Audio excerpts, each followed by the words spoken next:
Assalamualaikum warahmatullahi wabarakatuh. Bismillahirrahmanirrahim. Alhamdulillahirabbil alamin wa bihi nasta'in wa ala umuri dunya waddin wassalatu wassalamu ala asrofil anbiya'i wal mursalin sayyidina wa maulana Muhammadin wa ala alihi wa sahbihi ajmain amma ba'd.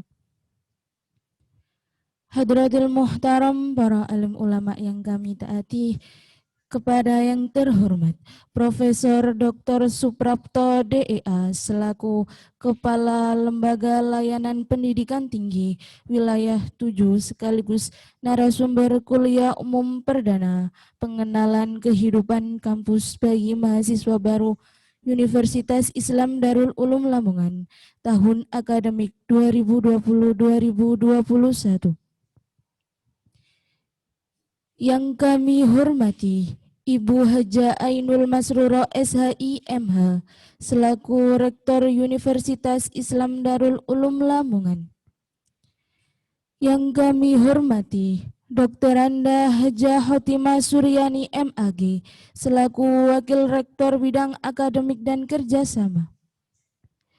Yang kami hormati Dr. Sutardi SSMPD selaku Wakil Rektor Bidang Kemahasiswaan dan Alumni. Yang kami hormati Dr. Haji Maskup MPD selaku Wakil Rektor Bidang Administrasi dan Keuangan. Yang kami hormati Dr. Andes Miftahul Huda MM selaku Wakil Rektor Bidang Penelitian dan Pengabdian Masyarakat. Yang kami hormati seluruh pimpinan Fakultas Universitas Islam Darul Ulum Lamongan beserta jajarannya. Yang kami hormati Bapak Ibu Panitia PKKMB beserta mahasiswa baru Universitas Islam Darul Ulum Lamongan tahun akademik 2020-2021. Alhamdulillahirabbil alamin. Pada hari yang baik ini, puji dan syukur marilah kita panjatkan kehadirat Allah Subhanahu wa taala. Karena tentunya berkat rahmat dan hidayahnya lah kita diperkenankan hadir di sini pada hari Senin 5 Oktober tahun 2020 dalam acara kuliah umum perdana pengenalan kehidupan kampus bagi mahasiswa baru Universitas Islam Darul Ulum Lamongan tahun akademik 2020-2021 dengan tema kebijakan perkuliahan dan merdeka belajar di masa pandemi COVID-19. Kali kedua lantunan Allahumma sholli ala Sayyidina Muhammad senantiasa terhaturkan kepada beliau sang revolusioner umat dan sang pebebas agama yang egaliter. Hadirin yang berbahagia, adapun susunan acara pada pagi hari ini adalah sebagai berikut. Acara yang pertama pembukaan. Acara yang kedua pembacaan ayat-ayat suci Al-Quran. Acara yang ketiga menyanyikan lagu Indonesia Raya dan Mars Unisda. Acara yang keempat sambutan sekaligus pembukaan. Dan acara yang terakhir yakni penutup atau doa. Hadirin yang berbahagia, marilah kita buka acara pada pagi hari ini dengan doa menurut kepercayaan masing-masing. Berdoa dimulai.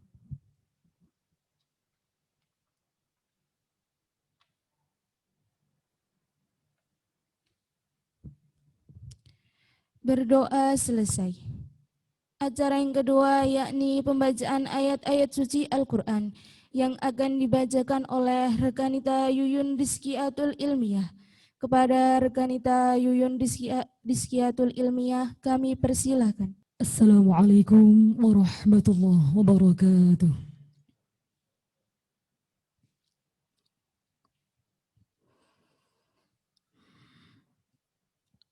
A'udzu billahi minasy syaithanir rajim.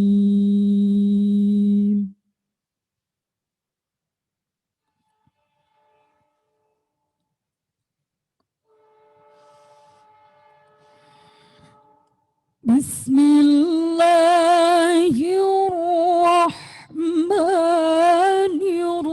الرحيم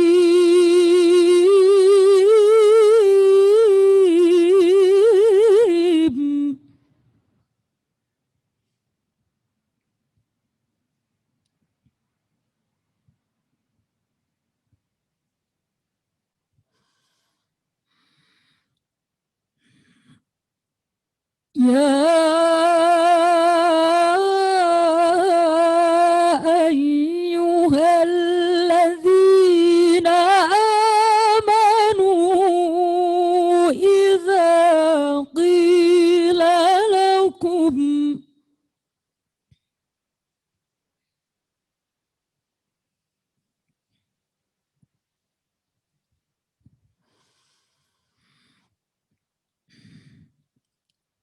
إذا قيل لكم تفسحوا في المجالس فافسحوا يفسح الله لكم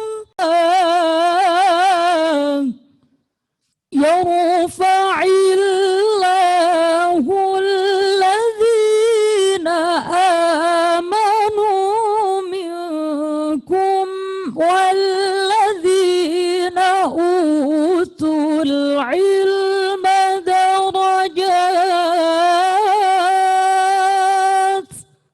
والله بما تعملون خبير والله بما تعملون خبير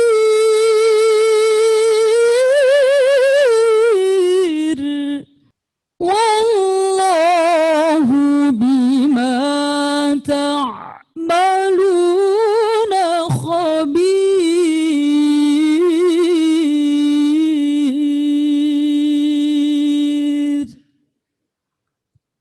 صدق الله العظيم.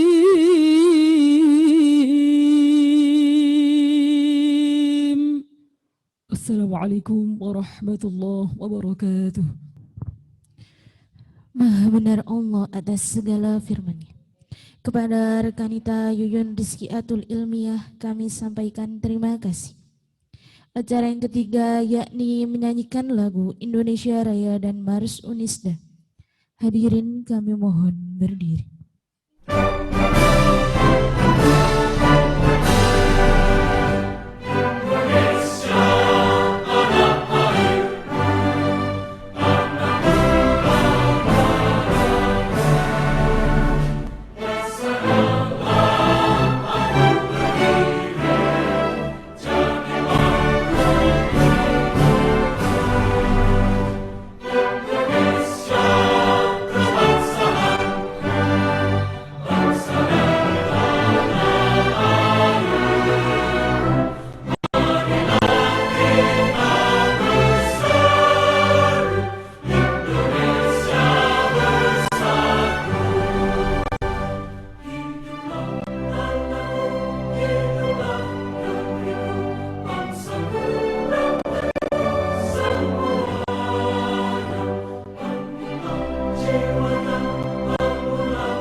Hadirin kami persilahkan duduk kembali.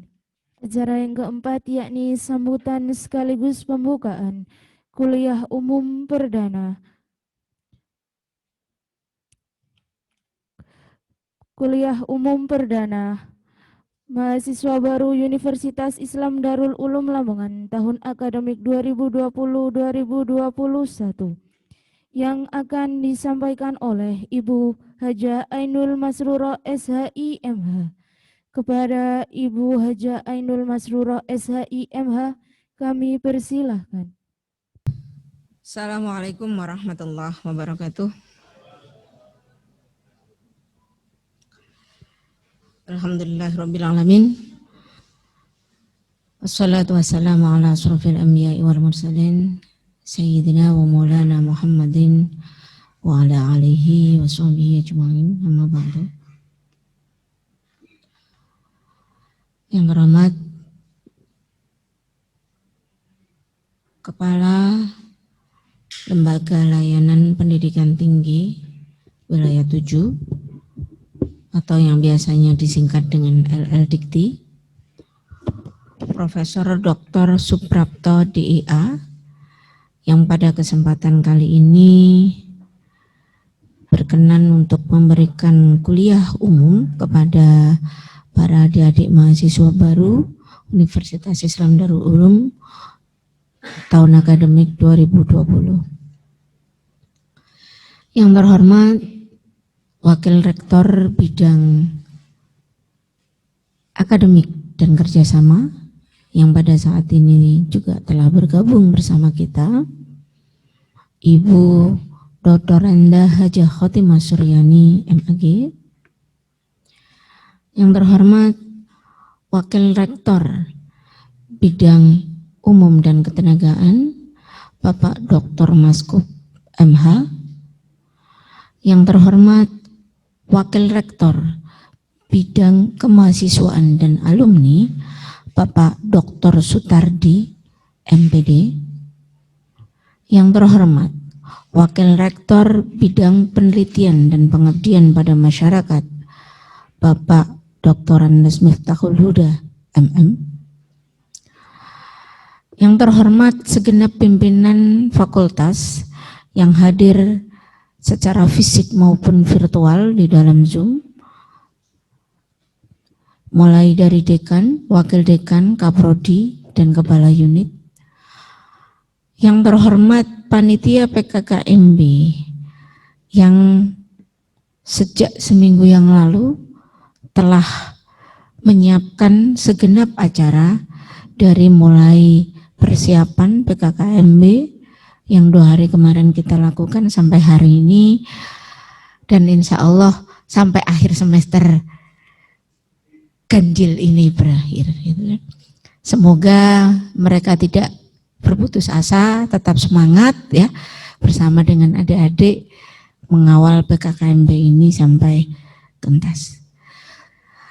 Dan tidak lupa adalah adik-adik mahasiswa Unisda 2020 yang saya cintai, yang pada saat ini bergabung bersama kita secara virtual di dalam acara kuliah perdana Universitas Islam Darul Ulum Lamongan. Alhamdulillah, alhamdulillah, summa alhamdulillah, puji syukur kehadirat Allah Subhanahu wa taala. Kita bersama-sama pada hari Senin 5 Oktober 2020 memulai perkuliahan di tahun akademik baru 2020-2021. Tentu ini tidak lepas dari rahmat, taufik, hidayah dan inayah Allah Subhanahu wa taala sehingga kita bisa bersama-sama berkumpul di dalam majelis ini. Sholawat dan salam tentu tetap tercurahkan kepada junjungan kita Nabi besar Muhammad Sallallahu Alaihi Wasallam, sang pembawa panji pengetahuan, sang pembawa panji pedoman akhlakul karimah, agar kita senantiasa menjadi manusia yang berakhlak, berbudaya, dan mempunyai pengetahuan yang luar biasa, sebagaimana yang diinginkan oleh Sang Pencipta menjadi manusia yang sempurna, insan kamil. Para Bapak Ibu pimpinan, para segenap dosen dan adik-adik mahasiswa yang saya cintai, tentu tahun akademik 2020-2021 ini masih menjadi tahun yang berat untuk dilalui bagi semua sivitas akademik Unisda. Kita sampai hari ini masih bergulat, kita semua bergulat dengan pandemi COVID-19. Kita pada masa era new normal ini tetap harus beraktivitas normal seperti biasa, tetapi juga harus melakukan pencegahan terhadap pandemi COVID-19 ini. Tentu tahun akademik ini berbeda dengan tahun akademik yang sebelumnya. Biasanya kuliah perdana ini diawali dengan pertemuan seluruh mahasiswa baru di lantai 3, kemudian kita kuliah bersama, dan kemudian besoknya dilakukan kuliah di kelas atau di prodi masing-masing.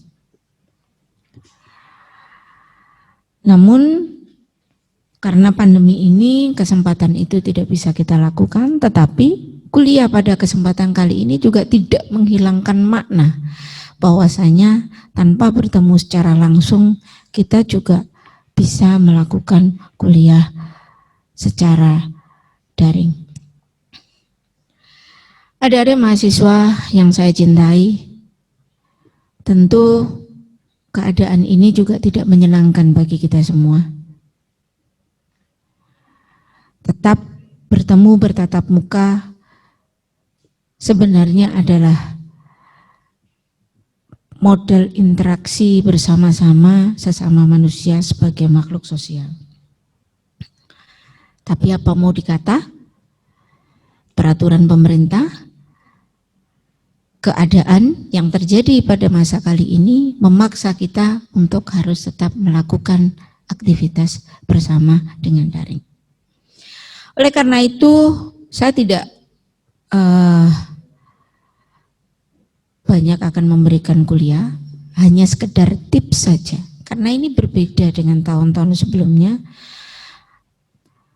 Sampean adik-adik mahasiswa adalah mahasiswa baru, tentu perlu tahu sebenarnya perkuliahan di Unisda, apalagi pada masa daring ini apa yang sebenarnya harus saya siapkan. Pertama, ya, adik-adik harus punya kesiapan mental. Kuliah pada masa pandemi kali ini lebih banyak kuliahnya bersifat mandiri. Kalau zaman di SMA dituntun untuk pembelajaran pertama besok ini, kedua ini, tugasnya ABC, semuanya sudah ada di buku atau bahkan sudah ada di LKS, maka di perguruan tinggi tentu tugas dan kewajiban juga ada, akan tetapi tidak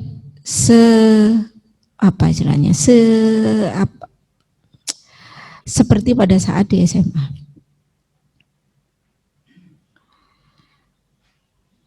Belum lagi kemudian saudara dituntut untuk kuliah mandiri. Harus tidak ada yang mengingatkan, harus ingat hari ini ada kuliah secara Zoom, bukan Zoom ya, dengan sinau ya. Kemudian kalau dulu misalkan ya kuliahnya biasa dari rumah, Bapak Ibu akan mengingatkan, nak, sampean gak wayahe kuliah ta? Wis jam 7 kok budal nang kampus ta. Tapi kalau kemudian semua aktivitasnya dengan memakai daring, maka kembali kepada diri adik-adik masing-masing untuk mengingatkan, wah hari ini ada jadwal kuliah, saya harus sudah siap ready di sistem Sinau jam sekian atau sekian menit sebelum kuliah dimulai. Jadi nanti alarm di HP-nya tentu diingatkan sesuai dengan jadwal yang telah dikeluarkan oleh Bapak Ibu Kaprodi atau Kajur di masing-masing prodi di Unisda. Kemudian yang kedua, punya mimpi. Kita kalau nggak punya mimpi sama dengan mati. Ada yang bilang jalanin hidup seperti air mengalir gitu. Air mengalir itu tetap ada ujungnya. Ujungnya di mana? Laut. Jadi tidak ada kemudian segala sesuatu mengalir tanpa tujuan. Kalau nggak ada tujuannya ngayang, ngambang. Kita harus punya sebuah tujuan. Tetapkan tujuan. Kamu mau ngapain? Kuliah mau apa yang mau didapat? Pengen jadi apa? Progres pendeknya apa? Progres panjangnya apa? Nah itu harus ditetapkan.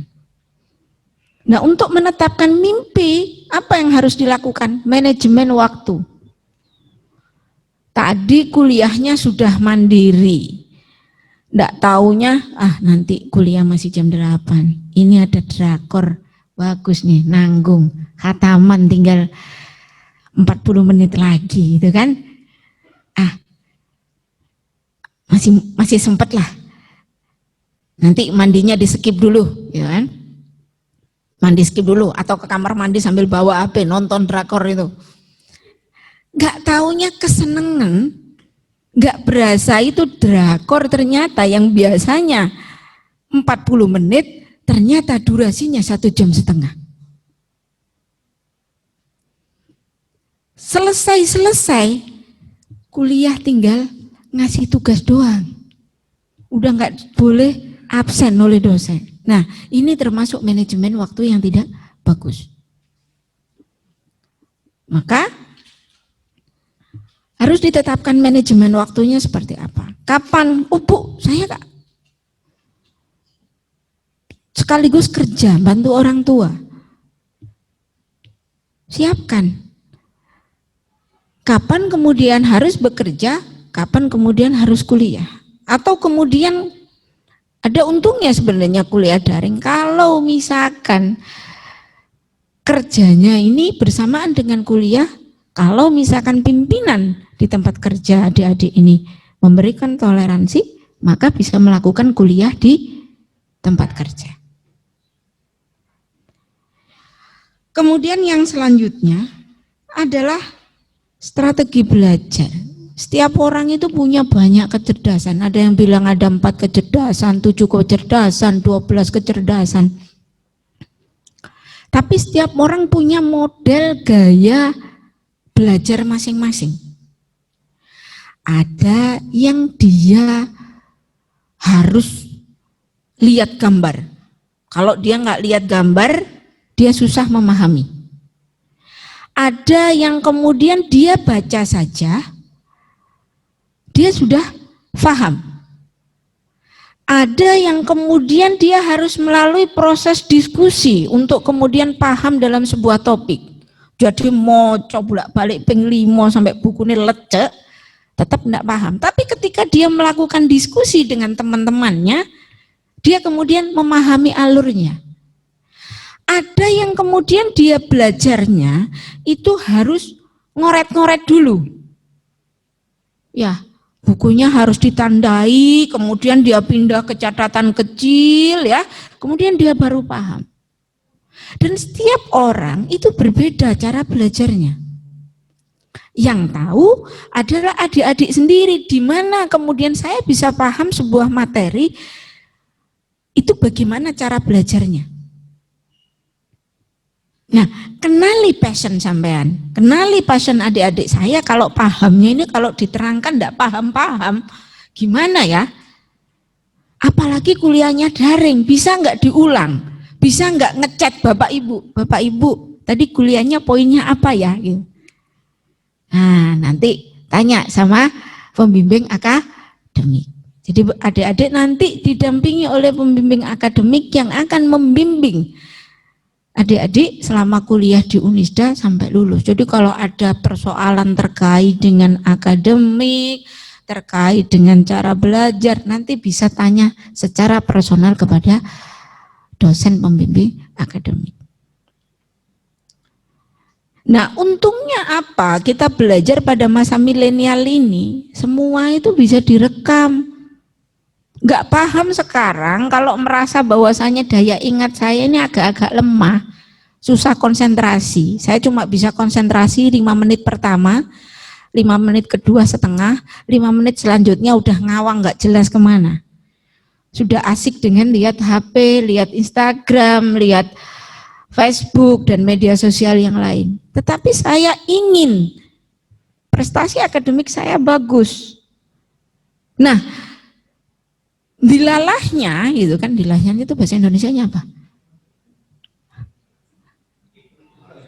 Oh, malah mau ujuk-ujuk. Ya, kebetulannya gitu kan saya itu, tapi kalau di atas jam 10 malam itu biasanya on belajarnya enak. Tapi kan enggak ada bu kuliah jam segitu. Gimana caranya? Bisa direkam. Untungnya daring itu kan begitu, bisa direkam. Nanti dengarkan kuliahnya pada saat malam. Ambil poinnya.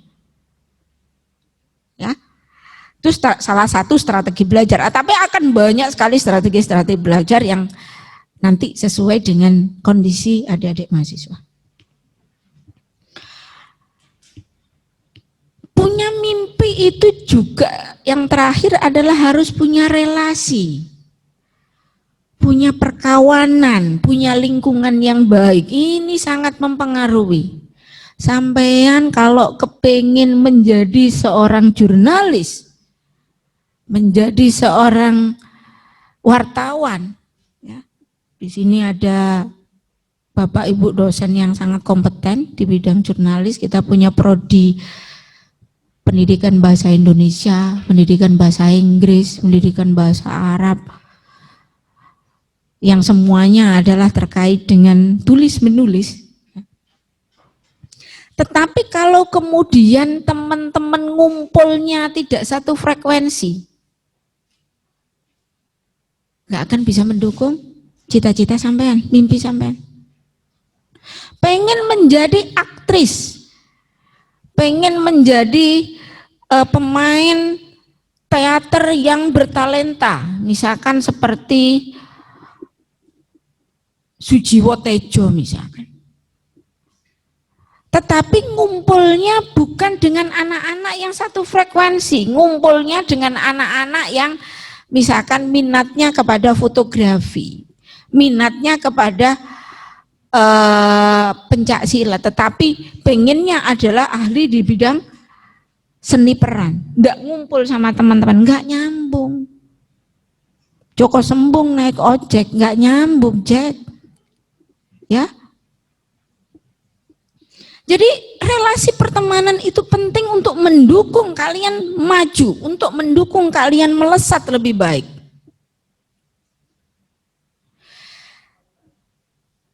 Sekaligus juga untungnya apa? Kalau ada informasi pasti tahu, nambah ilmu, kemudian relasi juga akan banyak. Dan cari teman yang baik. Jangan hanya teman, kemudian ternyata memberikan pengaruh yang kurang baik terhadap adik-adik sekalian. Karena apa? Ada sebuah pepatah mengatakan, kita baik atau buruk itu dilihat dari temannya kita. Kok bisa? Misalkan si A berteman dengan salah satu kelompok geng yang kemudian dia terkenal tidak baik. Secara tidak langsung masyarakat akan mengatakan si A itu bagaimana? Si A itu anaknya kurang baik. Kenapa? Karena itu, lihat tuh teman-temannya seperti itu. Padahal mungkin si A ini tidak mengikuti aktivitas geng tersebut. Tetapi karena dia berteman baik, maka dia bisa dianggap sebagai bagian dari teman-teman yang tidak baik. Sehingga apalagi pada masa sekarang ada narkoba, ada ngedrak, ada dan lain sebagainya ya. Ini adik-adik tentu harus memilah dan memilih di mana kemudian harus berteman. Teman seperti apa yang bisa diajak berteman dan teman seperti apa yang harus dijauhi. Jadi saya mengatakan dijauhi bukan tidak diajak berteman, dijauhi. Kita membuat jarak. Kemudian yang selanjutnya adalah melindungi diri. Kuliah itu kalau hanya kuliah saiki daring, wah sampean senengannya belajar timbangannya aku nganggur, saonone kelas aku melok mlebu. Wah, jadi pagi dia ikut kuliah di manajemen, sore dia ikut kuliah misalkan di PAI atau di bahasa Indonesia. Karena apa? Wal daripada saya nganggur glundang-glundung, jadi Bu Rektor kongkon belajar, tak melok ae kuliah, no omah mumpung ono wifi, nganggur gitu kan. Ya enggak apa-apa kalau misalkan mampu, tapi kalau kemudian ternyata bikin saudara stres, nah ini juga enggak bagus. Yang pertama itu orang harus bahagia. Harus bahagia. Apalagi pada masa pandemi kayak gini. Sudah pandemi, kemudian stres pula gitu kan. Virus ini akan gampang sekali masuk ke dalam tubuh. Ini secara psikologi ya. Kenapa orang itu datang ke para kiai, datang ke para tabib, datang ke pengobatan-pengobatan alternatif misalkan. Padahal secara ilmiah pengobatan tersebut belum bisa dipertanggungjawabkan secara ilmiah. Kenapa? Sugesti. Orang itu kalau sudah dikatakan kamu nanti minum air ini sambil baca Yasin dan Fatihah ini, terus kemudian dia merasa yakin bahwasanya dia sembuh, insya Allah, karena sugestinya dia bisa sembuh. Begitu juga dengan virus corona. Kalau kemudian ternyata belum aduh nanti ketakutan, sedikit-sedikit paranoid, ini malah matinya bukan karena corona, tapi karena kecemasan. Konyol kan, gitu kan? Tuh. Jadi tidak boleh stres, harus bahagia. Tapi bahagia juga tidak berarti kemudian harus ketawa ketiwi, itu kan tidak mesti juga harus seperti itu. Tetapi bagaimana kemudian kita bersyukur, bahagia itu bersyukur. Sampean koyok ngini, masa pandemi ndak enak, kuliahnya nggak bisa ketemu sama teman-teman, nggak bisa main secara bebas. Tetapi kalau itu dianggap menjadi beban, tentu akan menyesakkan dada. Tetapi kalau itu bagian dari, meskipun pandemi, saya masih bisa mencari ilmu di tempat lain. Saya masih bisa berinteraksi. Dulu misalkan dengan bapak ibunya jarang ketemu karena pandemi, sering ketemu, ini tentu menjadi apa istilahnya salah satu cara untuk berbahagia.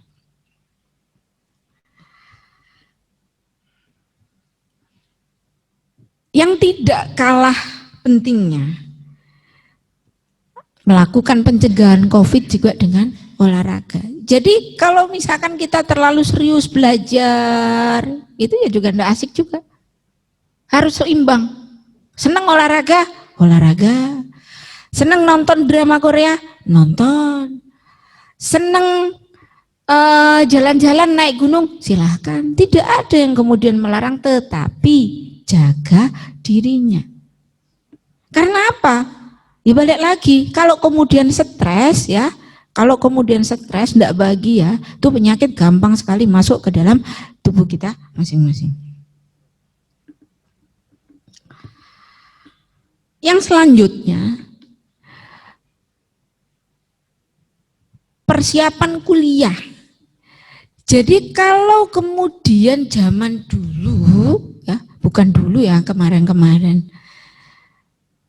ada mahasiswa yang hanya mengandalkan ilmu dari dosen secara tatap muka. Kongon maca buku A ya dibaca A.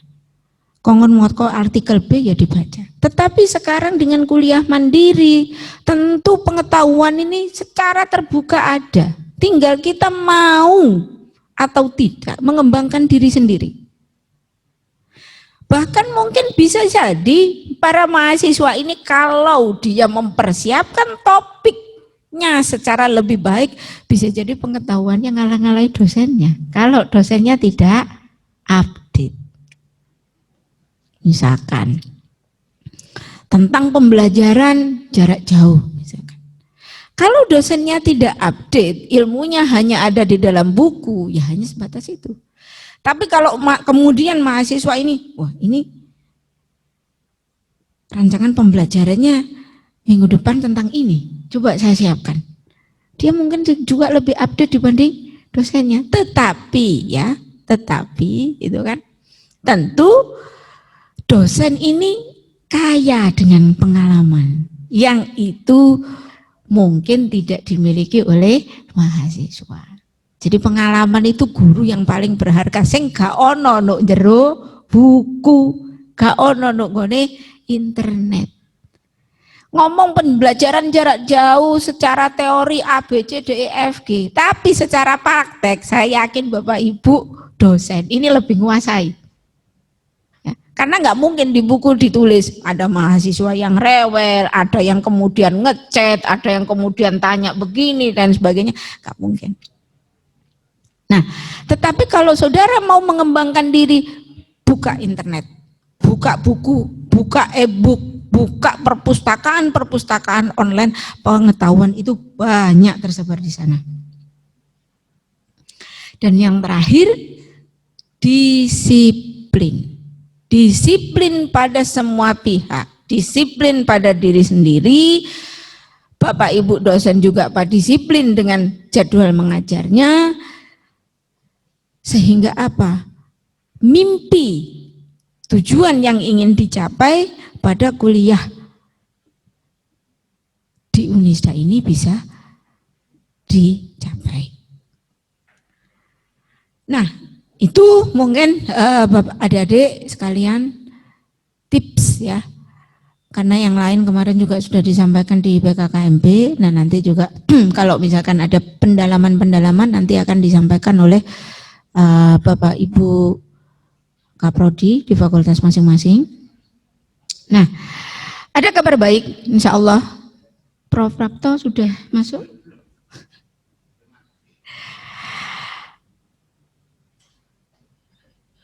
Pemerintah ini menggelontorkan kemarin SK nomor 821/E/2020 ada edaran dari pemerintah, dari Dikti memberikan subsidi kuota belajar selama 4 bulan, mulai September, Oktober, November, Desember bagi dosen dan mahasiswa. Kakak-kakak kalian yang saat ini semester 3, Bapak Ibu dosen, insya Allah sudah dapat.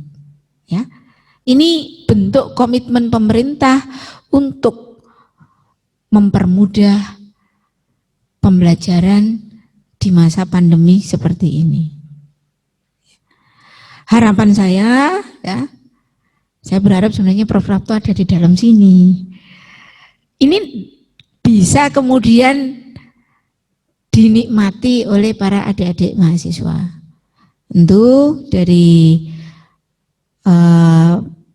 BAK, nanti juga akan mengusulkan adik-adik yang ada di sini agar bisa menikmati kuota, bebas kuota selama 50 giga ya. 50 giga, 45 giga adalah untuk multimedia, jadi untuk pembelajaran Zoom, pembelajaran dengan Moodle, pembelajaran dengan Google Classroom, ini bisa diambil dari 45 giga, dan 5 giganya internet secara umum. Semoga segera kita usulkan dan segera bisa dinikmati adik-adik. Ya. Tentu saya juga tidak bisa berjanji karena ini adalah programnya pemerintah, tetapi Unisda berkomitmen memberikan keringanan, ya, membantu adik-adik untuk bisa menikmati pembelajaran pada masa pandemi ini.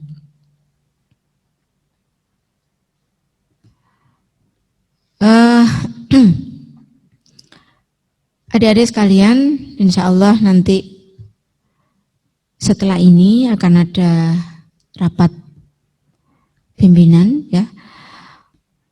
Semoga nanti kita bisa segera bersama-sama, bisa bertemu dengan adik-adik bersama di kampus dalam kondisi pembelajaran secara normal.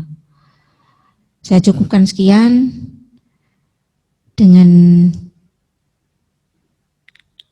ucapan Bismillahirrahmanirrahim.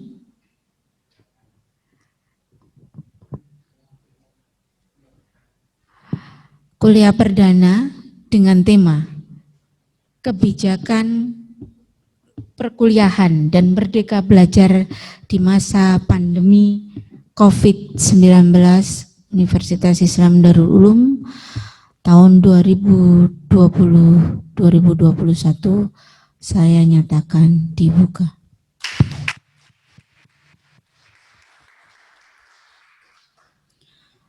Mohon maaf atas segala kesalahan.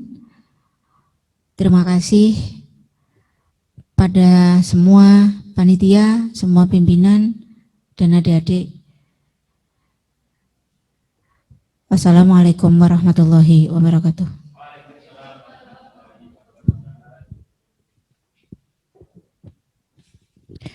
Kepada Ibu Haja Ainul Masruro SHI MH kami sampaikan terima kasih. Demikianlah tadi serangkaian pembukaan Kuliah Umum Perdana Universitas Darul Ulum Lamongan tahun akademik 2020-2021. Mari bersama-sama kita tutup dengan bacaan Alhamdulillah.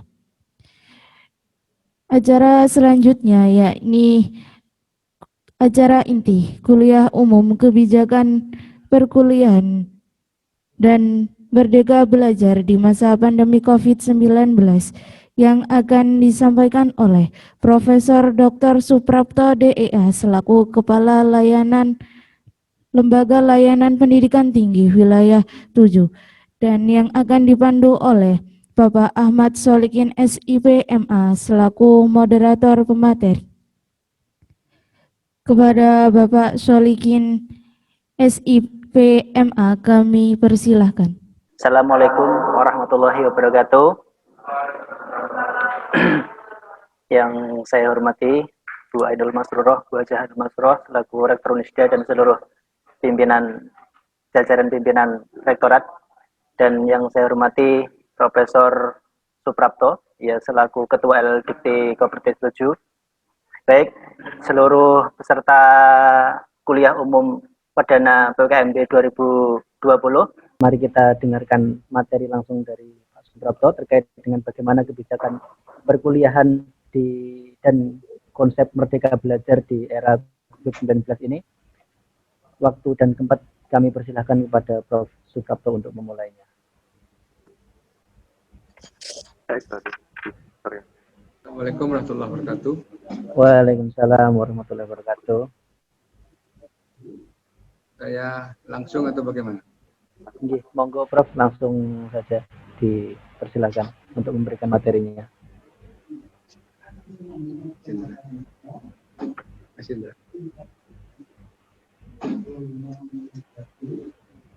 Bentar ya, karena saya di hotel, jadi ramai, banyak acara.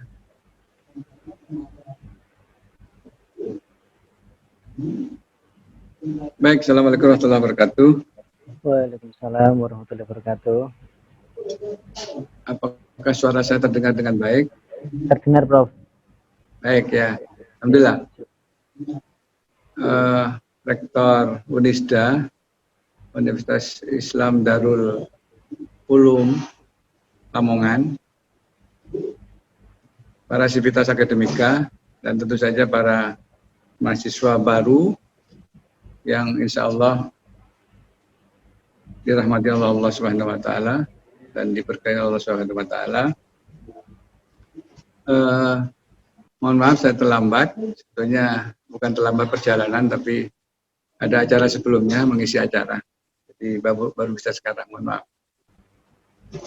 Para mahasiswa baru, saya diberi mandat untuk menyampaikan tentang kebijakan perkuliahan dan merdeka belajar di masa pandemi. Nah, sebelum saya menyampaikan bagaimana kebijakan perkuliahan dan merdeka belajar di masa pandemi, saya ingin mengucapkan selamat kepada Anda semuanya yang tahun ini Anda diterima di perguruan tinggi yang ada di Lamongan, dan tentu Anda adalah orang-orang yang beruntung masuk, ya, karena tidak banyak yang bisa masuk ke perguruan tinggi ini. Sebelumnya, kalau tidak salah, jumlahnya sama dengan tahun ini. Sementara perguruan tinggi lainnya menerima mahasiswa itu ada penurunan menurut data yang saya dapat. Ya, para mahasiswa, saya tidak panjang lebar, waktu yang seefektif mungkin. Mudah-mudahan ini bisa menjadikan gambaran untuk Anda bagaimana memahami kebijakan perkuliahan di era masa kini. Nah, sebelum masuk ke kebijakan perkuliahan di masa COVID sekarang atau masa merdeka belajar, saya ingin menyampaikan satu hal penting, bahwa sebelum COVID ini Anda sudah dihadapkan pada era yang namanya era revolusi industri 4.0. Ya, revolusi industri 4.0. Di akhir nanti saya akan menyampaikan tentang kebijakan perkuliahan di merdeka belajar. Seperti yang Anda ketahui bersama bahwa revolusi industri 4.0 itu tentu dimulai dari era revolusi industri 1.0, 2.0, 3.0, kemudian 4.0. Nah, dari 1 ke 2 itu perlu waktu 100 tahun dengan tentu perubahan yang fundamental, ya. Dari 2.0 ke 3.0 perlu kurang lebih 100 tahun, ya, kurang lebih 100 tahun. Tapi dari 3 ke 4 itu kira-kira hanya 40 tahun. Jadi begitu cepatnya perubahan ini, tentu perubahan-perubahan lain yang berikutnya itu akan sangat cepat juga. Oleh sebab itu, mahasiswa di zaman sekarang harus juga demikian cepatnya memikirkan tentang perkembangan apa ke depan. Nah, saya mulai dari bagaimana perkembangan di dunia pendidikan serta dampak era revolusi itu industri pada perkembangan berikutnya. Nah, para mahasiswa tentu dulu kita berpikir bahwa pembelajaran yang biasa-biasa saja itu akan menghasilkan orang-orang yang ya bisa diterima di mana saja. Jadi saya ulang, pembelajaran yang biasa-biasa saja menghasilkan orang-orang yang bisa diterima kerja di mana saja. Artinya kalau kita buatkan grafik dari waktu ke waktu, maka grafik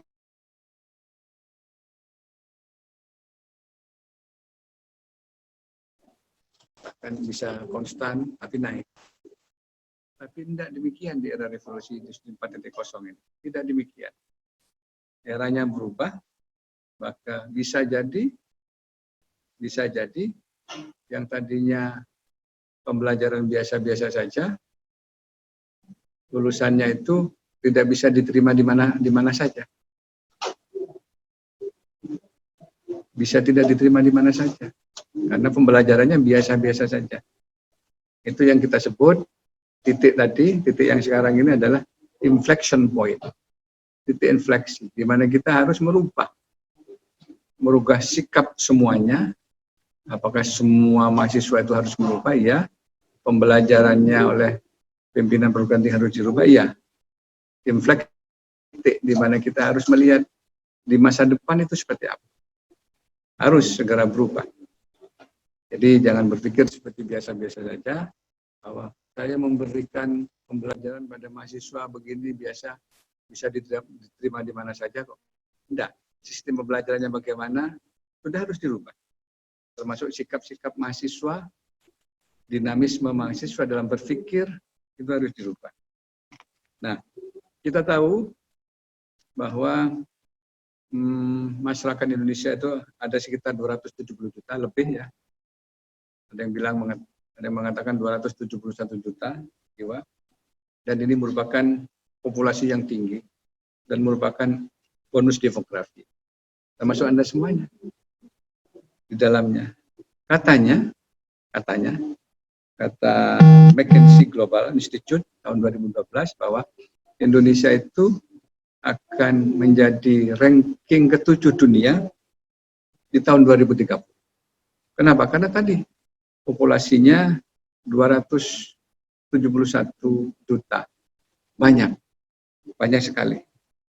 Bahkan oleh PricewaterhouseCoopers tahun 2017 bahwa Indonesia itu akan masuk ranking ke-4 dunia dari potensi ekonomi karena saking banyaknya populasi kita. Nah, tentu kita harus mempunyai catatan populasi yang bagaimana, masyarakat yang bagaimana yang bisa menjadi ranking ke-4 dunia tahun 2050. Tentu adalah populasi di mana masyarakatnya itu berpendidikan tinggi dan berkualitas. Artinya kita harus dalam jumlah yang besar itu adalah merupakan SDM yang berkualitas. Jadi itu. Makanya kalau trackingnya pendidikan itu menjadikan nomor yang kesekian, maka perkiraan PricewaterhouseCoopers itu kita tidak akan menjadi ranking ke-4 dunia tahun 2050. Bahkan yang ke-7 dunia tahun 2030 juga tidak. Karena pendidikan tidak kita perhatikan dengan betul. SDM tidak kita perhatikan dengan betul.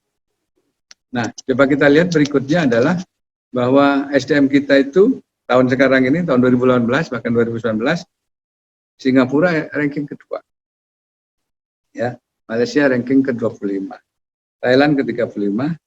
Kita itu ranking ke-45. Itu tahun 2018. Apakah bisa kita di tahun 2030 itu ranking ke-7 dunia? Coba. Kita bisa lihat dari sana, apakah kita bisa? Tentu orang lain kita bisa asal SDM-nya berpendidikan tinggi. Asal SDM kita banyak berpendidikan tinggi. Itu jawabannya. Nah, coba kita lihat fakta-fakta yang ada sekarang tentang revolusi industri 4.0 bahwa banyak perubahan di mana manusia sudah digantikan oleh robot. Itu perlu diperhatikan oleh para mahasiswa. Banyak manusia perannya digantikan oleh robot. Seperti yang dulunya buruh pabrik itu banyak dipekerjakan, kemudian diganti dengan otomatisasi, banyak orang yang nganggur. Demikian juga yang dulunya ada penjaga toko, karena ada e-commerce, ada e-money, banyak orang nganggur jadi penjaga toko. Gerbang tol misalkan yang dulunya dijaga oleh orang, sekarang dengan e-money, banyak yang tidak dijaga oleh oleh manusia. Tanda-tanda itu sudah kita rasakan. Taksi katakanlah, taksi yang dulu ada apalah jenis taksi macam-macam, kemudian ada online taksi, banyak taksi yang nganggur. Kemudian di tahun-tahun berikutnya, atau berapa tahun lagi, maka taksi itu mobil akan diganti dengan mobil yang tidak pakai supir, driverless car, dan seterusnya. Itulah perkembangan yang akan datang. Makanya para mahasiswa harus berpikir secara bagus bagaimana supaya Indonesia itu memang akan menempati ranking keempat di tahun 2050 atau ranking ke-7 di tahun 2030 karena banyaknya populasi. Tapi populasi yang SDM-nya tinggi. Nah, para mahasiswa, saya kira beberapa hal yang harus kita perhatikan bahwa SDM yang perlu kita dukung, harus kita punyai adalah SDM yang bisa fleksibel, bisa punya potensi yang besar untuk menempati tempat-tempat kerja yang memang ada. Kenapa? Karena yang akan datang 65% pekerjaan itu belum ditemukan. Makanya tadi saya katakan ada apa yang disebut tadi, saya katakan ada inflection point. Kita harus lihat pekerjaan apa yang akan datang. Karena saya katakan belum ditemukan, 65% itu belum ditemukan. Dan ini harus ditemukan oleh mahasiswa yang sekarang. Seperti apa pekerjaan itu? Banyak orang berpindah kerja. Di tahun 2030 itu sekitar 75 juta sampai 370 juta ada transisi tenaga kerja secara global. Berpindah dari bekerja di mana ke tempat yang lain. Ya. Bahkan diperkirakan di tahun 2030 itu 30%, 38% pekerjaan di Amerika Serikat itu akan digantikan oleh robot.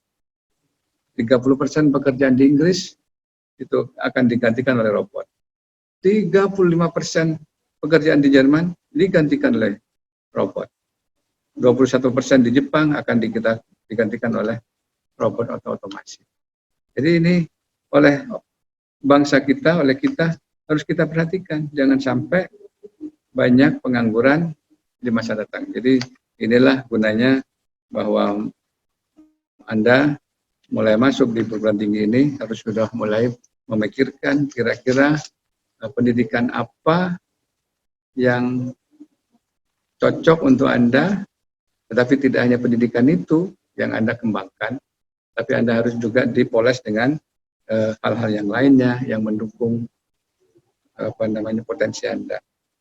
Nah, perkembangan berikutnya, ya kalau dulu zaman Belanda itu Anda bekerja, kita bekerja, itu hanya menunjukkan ijazah dapat pekerjaan, tapi lambat laun seperti zaman sekarang ini ijazah tidak cukup, harus disertai dengan sertifikat kompetensi namanya, harus disertai. Kalau tidak maka lulusan itu tidak akan laku. Jadi selain ijazah harus disertai dengan sertifikat kompetensi apa. Nah, berikutnya barangkali diperkirakan bahwa ijazah sudah tidak laku lagi. Yang laku adalah bagaimana orang itu mempunyai kompetensi di bidangnya selain bidang yang ditekuni. Jadi ijazah kata beberapa pakar itu hanya merupakan merupakan selebar kertas yang tidak lagi menjadi karcis masuk untuk dapat pekerjaan di dunia kerja ini.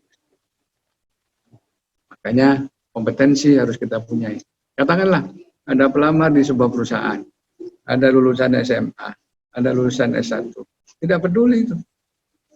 Tapi kemudian bahwa kompetensi yang diinginkan adalah dimiliki oleh seorang yang hanya lulus SMA, itu boleh jadi, bisa jadi.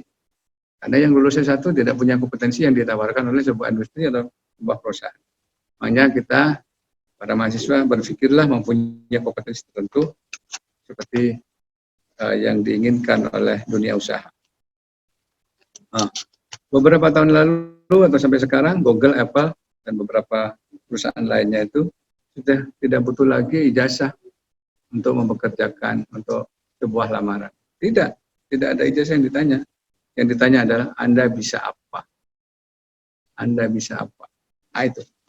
Jadi ijazah sudah tidak lagi. Itu sudah di Google, Apple, dan seterusnya. Di Indonesia juga sudah mulai seperti itu. Jadi para mahasiswa makanya kita harus punya kompetensi yang memang bagus, apalagi terus di bidangnya dipertajam kompetensi itu. Ke depan para mahasiswa bahwa bagaimana membangun SDM yang kompetitif, saya kira dosennya harus kompetitif. Jadi saya meminta kepada Unisda, ayo kita punya dosen-dosen yang kompetitif, yang bagus, supaya menghasilkan mahasiswa yang kompetitif juga. Oleh sebab itu, kompetensi inti ilmu keilmuan, apakah dari dosen atau dari mahasiswa, itu harus dimiliki secara kuat. Maka saya pesan kepada mahasiswa nanti, jangan Anda hanya memperdalam dari textbook yang ada, hard skill maksud saya, tapi soft skill-nya harus juga dipertajam. Kalau hard skill pasti Anda dapat dari kampus, tapi soft skill-nya itu harus Anda cari dan kembangkan. Soft skill-nya apa saja? Nah, ini dia. Anda harus untuk era ke depan harus punya yang namanya critical thinking. Ya, berpikir secara kritis. Jadi bagaimana berpikir kritis, tentu saja ilmu Anda, hard skill itu memang harus dipoles dengan soft skill yang disebut critical thinking, maka Anda akan berperan bagus ya untuk berkompetisi dengan bangsa-bangsa lain. Soft skill yang lain adalah kreatif. Anda harus kreatif. Ilmu di kampus, textbook itu tidak cukup.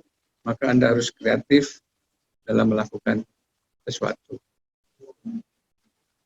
Soft skill yang ketiga adalah communication. Para mahasiswa Anda punya kesempatan banyak. Komunikasi harus Anda latih, apakah itu komunikasi oral, komunikasi tulis, itu memang harus. Jangan hanya oral saja, tapi tulisnya jelek.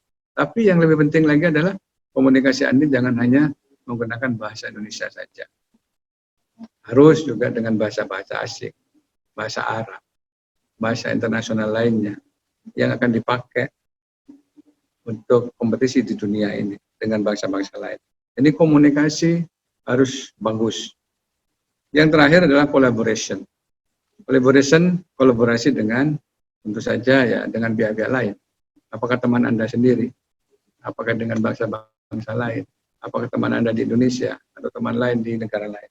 Saya kira dalam menuju era kompetisi itu Anda harus punya banyak teman, berkolaborasi dengan banyak pihak. Itu tambahan saya sebagai soft skill. Kemudian kalau ini sudah Anda miliki ya di era revolusi industri 4.0, maka Anda harus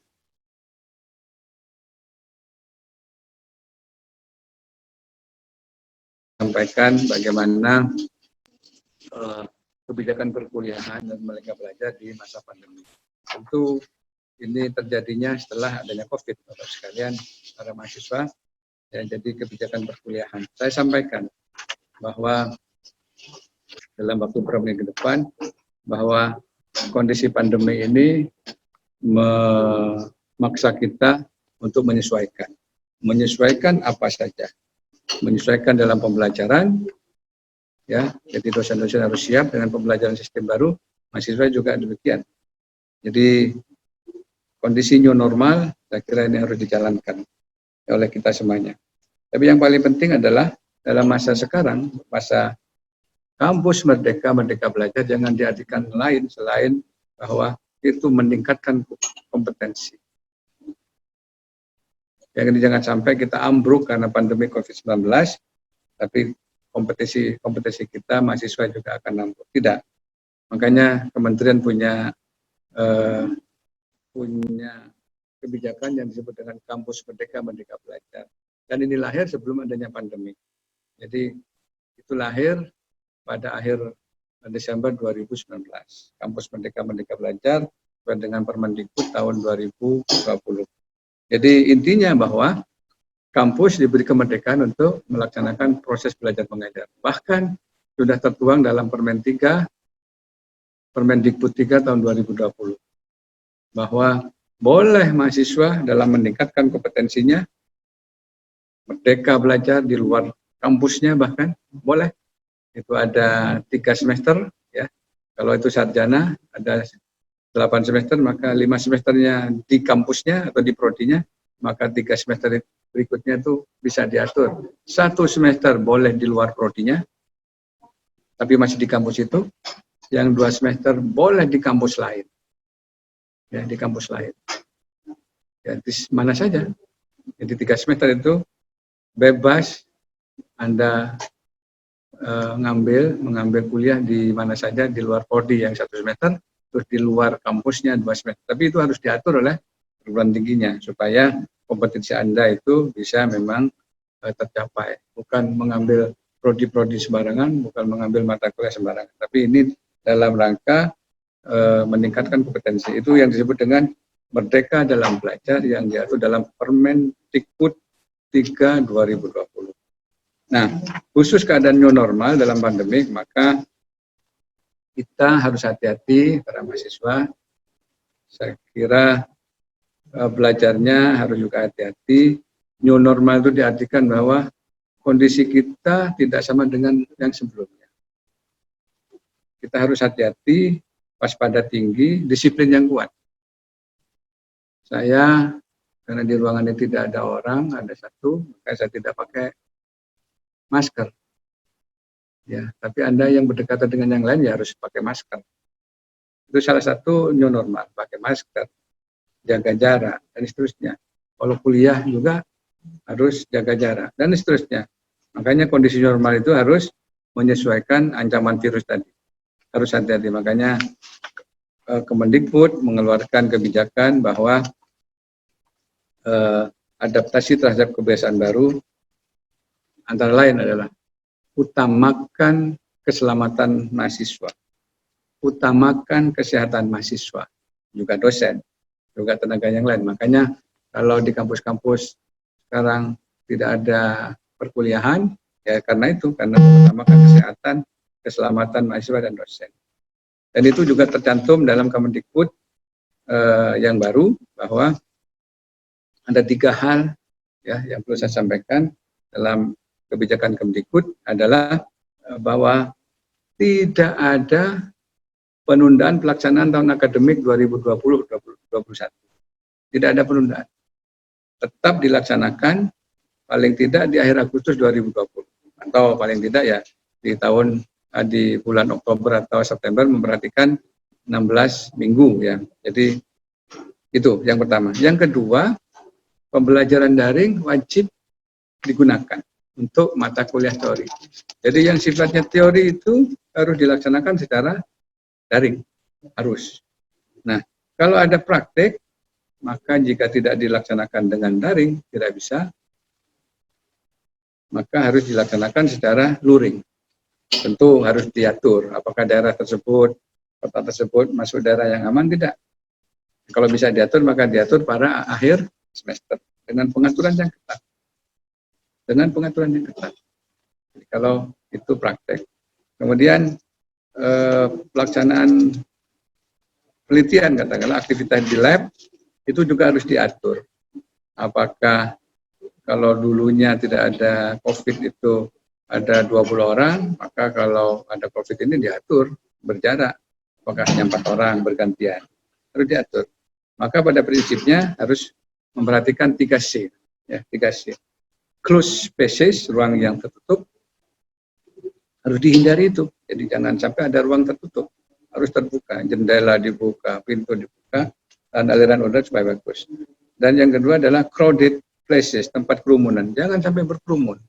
Di kelas juga kalau dulu diisi 40 orang, maka harus diisi ya separuhnya maksimal.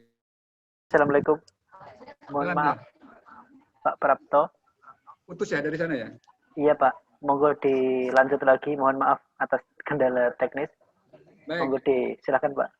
Ya, jadi Kementerian sudah punya kebijakan bahwa tidak ada penundaan pelaksanaan tahun ajaran baru. Itu jalan terus. Pembelajaran harus daring untuk yang sifatnya teori.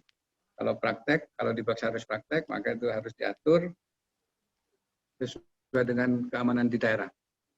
Ya, dan harus dilaksanakan paling tidak pada akhir semester. Jadi tidak seluruh semester itu praktek, kalau memang terpaksa. Dan itu harus memperhatikan 3C ya, yaitu close spaces, ruang yang tertutup, dihindari itu, bukan artinya. Kemudian tempat kerumunan, jangan sampai diatur. Kalau kelas-kelasnya itu isi 40 ya harus diberlakukan paling tidak maksimum itu 20. Dan close contact situation, berdekatan, jaga jarak. Dan tentu saja itu dalam rangka usaha menyelamatkan para mahasiswa dan kita semuanya.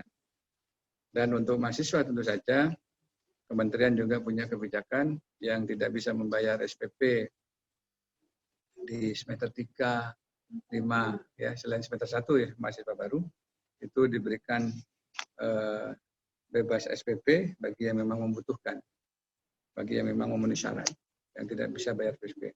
Bagi yang baru mahasiswa baru itu diberikan beasiswa bagi yang memenuhi syarat tentu saja, ya, syarat untuk mendapatkan beasiswa tersebut. Jadi banyak hal yang sudah dilakukan oleh kementerian, pemerintah untuk kemudahan supaya mahasiswa itu mendapatkan pendidikan yang mumpuni, pendidikan tinggi, walaupun dalam masa COVID ini. Ternyata masa COVID ini memberikan kita pelajaran yang berharga, karena ternyata kondisi ini meningkatkan kreativitas siapa saja, apakah itu mahasiswa, ya, apakah dosen. Kalau mahasiswa ternyata mahasiswa itu bisa kreatif, misalkan kalau dulu sebelum ada COVID tidak kreatif dalam menciptakan APD, misalkan alat pelindung diri, tapi setelah ada COVID, para mahasiswa mudah sekali untuk membuatnya, buat alat pernapasan, buatan dan seterusnya, bisa kreatif. Jadi tentu saja ini sangat membanggakan kita semuanya. Selain akibat COVID tadi seperti itu. Jadi para mahasiswa, mari kita meningkatkan kompetensi kita, berinovasi tentu saja, melihat sejarah yang lalu, adanya pandemi itu banyak dihasilkan manusia-manusia yang hebat. Ya, seperti Sir Isaac Newton, itu dihasilkan karena pandemi. Masa kita tidak? Pada masa baru saya kira akan lebih bagus menghasilkan, mengasah kompetensinya walaupun dalam masa pandemi. Mudah-mudahan kita dalam menghadapi masa COVID ini, pandemi COVID ini, diberikan kemudahan oleh Allah Subhanahu wa taala dan kita diberi kesehatan yang baik. Saya kira itu dari saya. Selamat kepada Anda semuanya para mahasiswa. Tentu ke depan kita tidak tahu seperti apa lamanya. Saya kira itu. Saya ucapkan terima kasih dan Assalamualaikum warahmatullahi wabarakatuh. Waalaikumsalam warahmatullahi wabarakatuh. Baik, terima kasih Prof. Suprapto. Kepada seluruh mahasiswa, saya tidak akan menyimpulkan apa yang telah disampaikan oleh Prof. Prapto, karena eranya sekarang adalah merdeka, jadi setiap mahasiswa bisa memberikan kesimpulan atas materi yang disampaikan oleh Prof. Prapto. Sebelum masuk pada tanya jawab, saya ingin memberikan kesempatan kepada Bu Rektor untuk memberikan salam hangat kepada Prof. Suprapto. Kepada Bu Rektor, kami silakan. Assalamualaikum, Prof. Saya, Waalaikumsalam. terima kasih telah meluangkan waktu di tengah kesibukan panjenengan untuk memberikan pemahaman terkait dengan kebijakan kuliah di masa pandemi ini, Prof. Matur nuwun. Nggih. Mohon arahan dan bimbingannya untuk ujian ya, Prof. Ya, insyaallah. Terima kasih pertanyaannya. Saya kira pertanyaan bagus ini. Jadi kondisi ini bukan kondisi yang seharusnya mematikan kita. di mana pendidikan kita menjadi kerdil, yang disebut dengan stunting knowledge, ya. Pengetahuan yang kerdil, enggak. Jadi kalau kita bersikap demikian, kita menanggapi secara negatif ya kondisi pandemi ini, maka ya kita akan menjadi stunting on knowledge, ya. Jadi kerdil pengetahuan yang kerdil. Makanya membaca sejarah yang dulu-dulu yang kena ada pandemi itu, malah ada orang yang hebat, banyak orang yang hebat. Memang yang lainnya sih jangan sampai terkena. Nah, kementerian itu mempunyai kebijakan bahwa mari kita tingkatkan pembelajaran dengan cara apapun, ya. Tapi kesehatan masyarakat, kesehatan mahasiswa, dosen dan seterusnya itu harus aman. Maka kalau yang terkait dengan teori tadi, lakukan dengan daring. Saya kira dosen-dosen juga harus meningkatkan.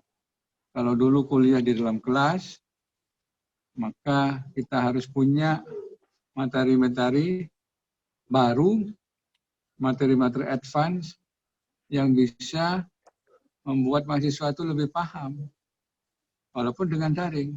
Bahkan beberapa pengalaman gitu ya, itu banyak dosen-dosen yang kreatif, yang materi pembelajarannya itu bagus, dibuat baru, cari di sana, dikembangkan sendiri, sehingga mahasiswa malah lebih bagus pemahamannya dengan menunjukkan dalam apakah itu video pembelajaran atau ya sekedar hanya online biasa. Jadi itu bisa meningkatkan.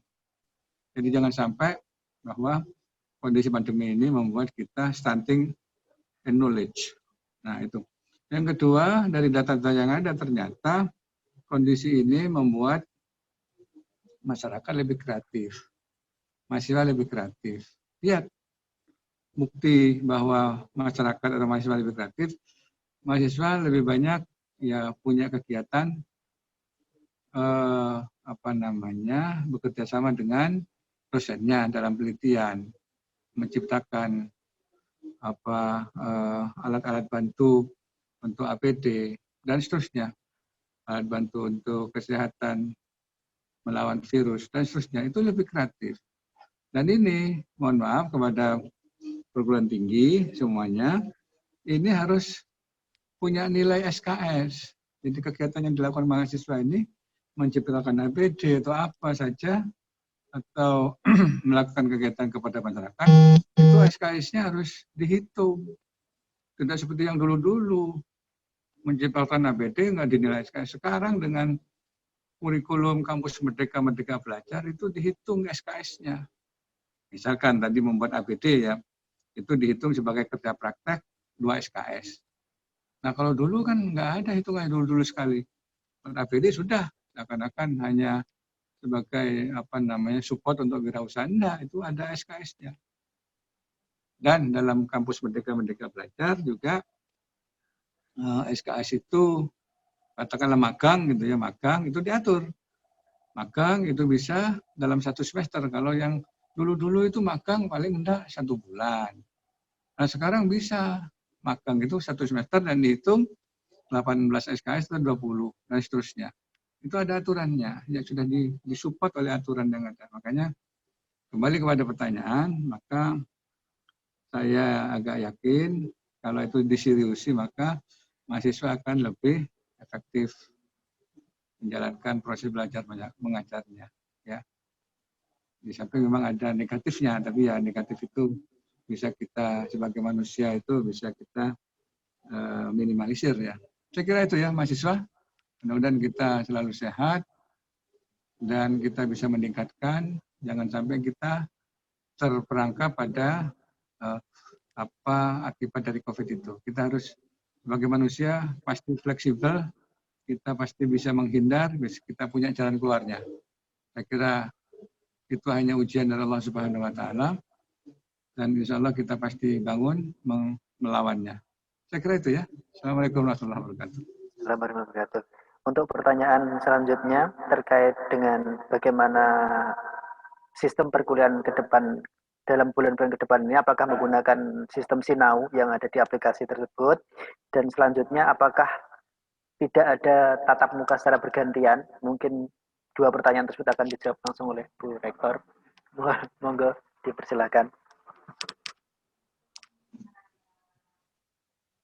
Jadi sesuai dengan edaran pemerintah pada masa sekarang ini memang pembelajaran harus dilakukan secara daring, ya. Tetapi juga kita masih menunggu edaran dari pemerintah juga apakah memang masih diperbolehkan untuk luring, gitu ya. Karena memang juga melihat perkembangan COVID, zona daerah ini kan dibagi, ada yang merah, ada yang orange, ada yang hijau. Kita juga menyesuaikan dengan kondisi daerah masing-masing. Untuk dalam waktu dekat ini memang harus dilakukan secara daring, tetapi tidak menutup kemungkinan ya nanti bisa dilakukan secara luring. Nah, semua pembelajaran di Unisda sejak Maret 2020 kemarin ini sudah dimulai dengan memakai sistem Sinau, di mana semua perkuliahan baik itu durasi dosen mengajar, siapa, berapa banyak mahasiswa yang masuk, kemudian penugasan apa, ini semua sudah terekam secara baik di bagian sistem informasi dan sistem pengajaran di Unisda. Itu. Baik, terima kasih Bu Rektor. Baik, kepada seluruh peserta kuliah umum, mungkin masih ada waktu sedikit. Barangkali ada dua pertanyaan lagi. Silakan mahasiswa untuk. Jika bisa pertanyaannya ditujukan kepada Prof. Prapto. Jadi beliau ini tidak setiap hari nanti bisa bersama kita, gitu kan. Jadi yang terkait dengan kebijakan pemerintah atau bagaimana tips dan trik untuk kuliah di masa pandemi, silakan adik-adik mahasiswa menanyakan kepada beliau.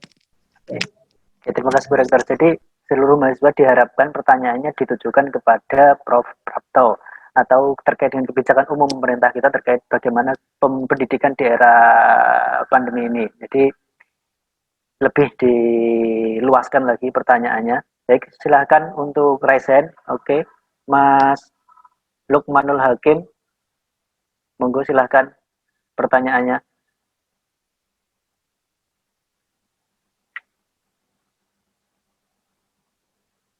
Silahkan Mas. Halo. Iya, silahkan. Monggo. Pertanyaannya. Pertanyaannya, ini bagaimana tanggapan untuk Prof ini mengenai pendidikan di Indonesia dengan sistem daring ya? Untuk pilkada ini kan serentak, kan kita tidak online untuk pilkada. Terus kenapa di pendidikan ini kita harus online? Itu kan, implikasi banget gitu loh sama pendidikan. Itu menurut Prof itu bagaimana? Dan untuk menjadi mahasiswa super itu di masa pandemi ini tuh seperti apa Prof caranya? Itu saja. Terima kasih. Baik, terima kasih Mas Lukmanul Hakim. Untuk pertanyaan selanjutnya, barangkali satu lagi, silakan raise hand-nya, maka akan segera saya sampaikan. Monggo, mahasiswa. Atau karena waktunya udah mendekati pukul 12, untuk pertanyaannya dibatasi satu saja. Baik, Prof. Pertanyaan adalah tanggapan Prof terkait dengan pembelajaran daring sedangkan pilkada dilakukan secara serentak tidak daring. Terus kemudian pertanyaan selanjutnya, bagaimana tips menjadi mahasiswa super di era COVID ini? Monggo Prof, di waktu dan tempat dipersilahkan. Baik. Terima kasih pertanyaannya. Super dari Lampung. Jadi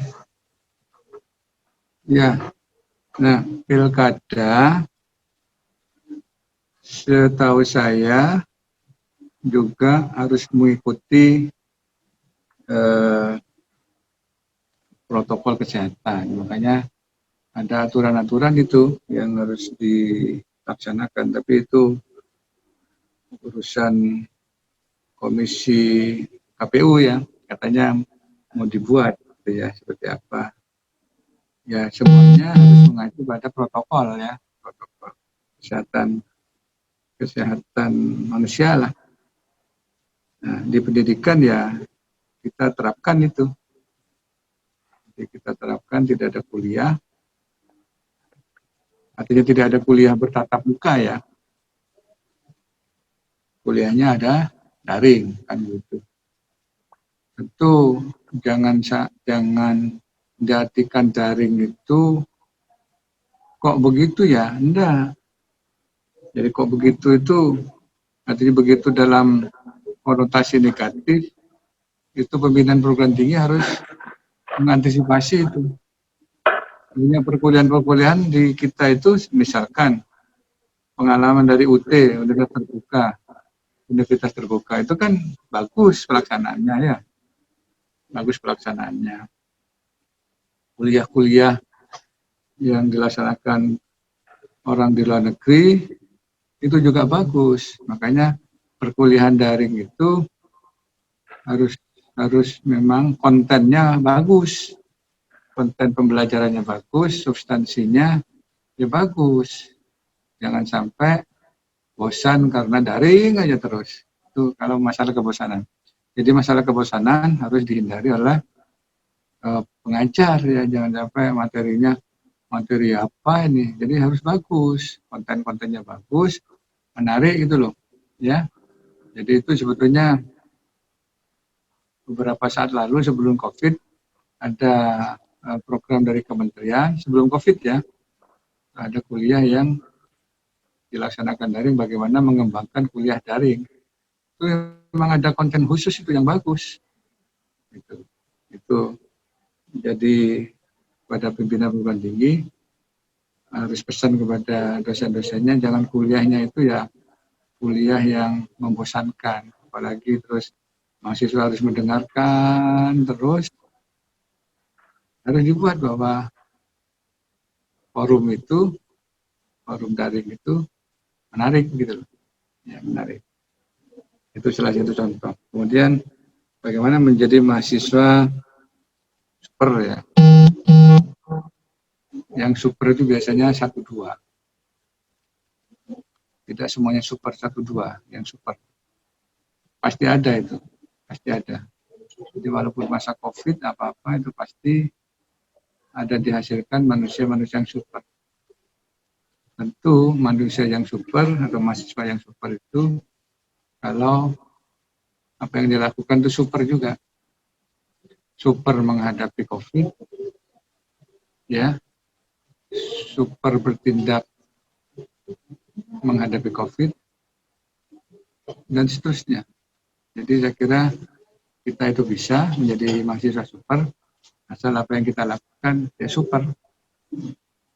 Saya kira itu, saya berdoa mudah-mudahan ada mahasiswa yang dari Unisda, Lamongan itu menjadi mahasiswa yang super. Saya kira tidak menutup kemungkinan. Amin, amin. Itu ya. Baik, terima kasih Prof. Suprapto atas waktunya. Baik kepada seluruh mahasiswa peserta kuliah umum daring PPKMB 2020. Baik, saya tidak akan menyimpulkan apapun dari kuliah umum ini. Baik, sebelum kita akhiri, jadi kita melakukan foto bersama dulu kepada seluruh peserta dan Prof.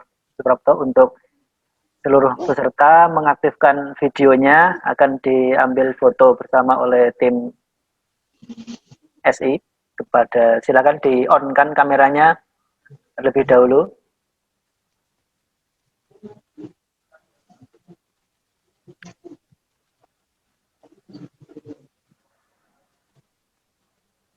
Sudah?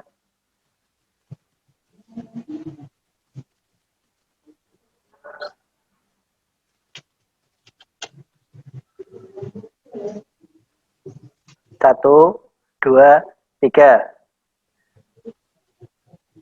Oke. Lagi, 1, 2, 3. Oke. Sudah, Mas? Sudah? Baik. terima kasih seluruh mahasiswa. Jadi pesan utama dari kuliah umum ini adalah kita semua harus berdoa agar pandemi ini segera berlalu dan kita semua bisa melakukan tatap muka ke kampus ke kampus Universitas Islam Darul Ulum. Baik, untuk menutup acara ini mari kita akhiri dengan bacaan alhamdulillah bersama-sama. Alhamdulillahirabbil alamin. Saya kira sebelum baik, terima kasih atas waktunya. Bila taufiq wal hidayah, Assalamualaikum warahmatullahi wabarakatuh. Sampai jumpa di kampus Universitas Islam Darul Ulum. Terima kasih Prof. Prapto atas waktunya. Ternyata